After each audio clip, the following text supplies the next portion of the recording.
Ora viva, boa tarde. Como transmitir uma mensagem de esperança no mundo que parece no fim? Na verdade, o nosso mundo está mesmo no fim, não parece.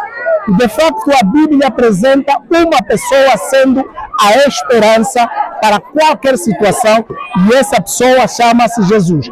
Jesus é a esperança, Jesus é a ressurreição, Jesus é a saúde. Então, se Cristo é a personagem central da Bíblia, hoje carece levantarmos a pessoa maravilhosa de Jesus como a pessoa central de qualquer situação nesta terra.